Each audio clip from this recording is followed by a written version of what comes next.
All right, let's dive right in. If you're one of the lucky homeowners who snagged an amazing low mortgage rate a few years back, you've probably got one big question nagging at you right now. With rates starting to dip, you're wondering, should I break my mortgage early? Is it a smart move or a huge mistake? I mean, you see it everywhere, right? The news is buzzing with talk about interest rates finally coming down. And if you own a home, that little voice in your head starts whispering, hey, maybe I should break my mortgage and lock in a new, lower rate. Is now the time to pounce, or could being patient save you a lot more money in the long run? Okay, to really get to the bottom of this, let's walk through a real-world dilemma. We're talking about a homeowner who, back in 2021, got one of those incredible COVID-era rates. I mean, they were rock bottom. Their mortgage isn't actually up for renewal until June of 2026. But now, with the market shifting, they're starting to get antsy and asking that big question, should I jump the gun and renew early? So where do you even start? Well, first things first, you gotta look at the cold, hard numbers. Let's compare what our homeowner has right now versus what they're being offered. And whoa, when you put it on paper, the difference is pretty stark. They're sitting on this amazing 2.34% rate. The new offer, 3.89%. That's more than a 1.5% jump. And check out that last line, immediate cost.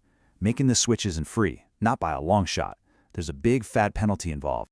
You know, a financial advisor we looked at for this really put it bluntly. Think about this. You will replace 2.34 with 3.89. It's not worth it. And you will pay the penalty for breaking something really, really good. It's kind of crazy when you say it out loud, right? You're literally paying a fee to get a worse deal. The math just isn't mathing, at least not at first glance. Okay, let's dig into this penalty problem a little deeper. Because, breaking a mortgage contract, it's not like canceling your Netflix subscription. There are some serious financial consequences here, and you absolutely have to know what you're getting into before you even think about making a move. So what is this penalty exactly? Well, it's pretty simple. It's the fee your lender slaps you with for bailing on your contract early. They usually calculate it in one of two ways, and, no surprise here, they'll pick whichever one costs you more. The bottom line is, this isn't pocket change. It's a real cost you have to bake into any calculation. And here's where it gets even trickier, because there are two big catches you need to know about. First, that penalty fee, yeah, it's pretty much a sure thing. But here's the second part, and this is a bit of an insider tip. Lenders often won't offer you their very best top-of-the-market rates for an early renewal. Why? Well, they kind of have you over a barrel. They know you're probably not shopping around as much, so they might not be as competitive. So I know what you're thinking. This all sounds pretty bad for renewing early, right?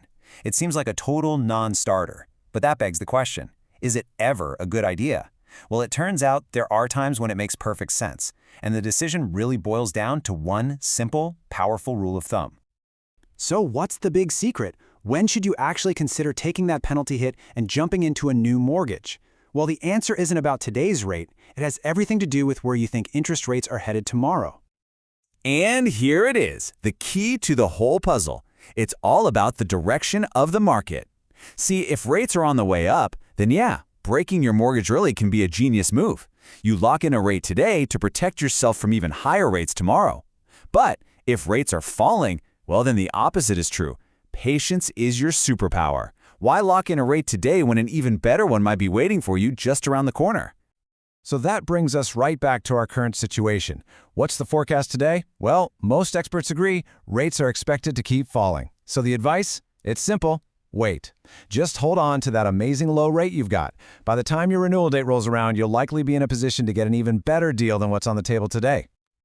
All right, let's tie this all together. Let's look at the advisor's final verdict for our homeowner.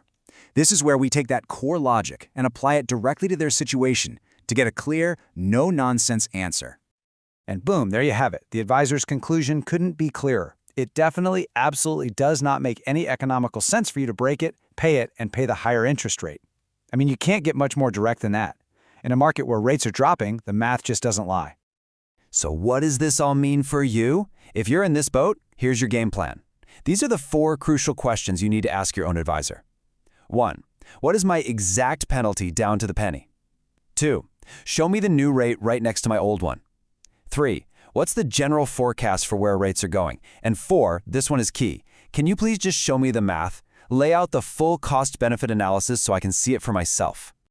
So, at the end of the day, it all comes down to this one question. Is your financial patience worth more than today's interest rate? Because in a market like this one, knowing when to sit tight and do nothing, well, that can be just as powerful as knowing when to make a big move.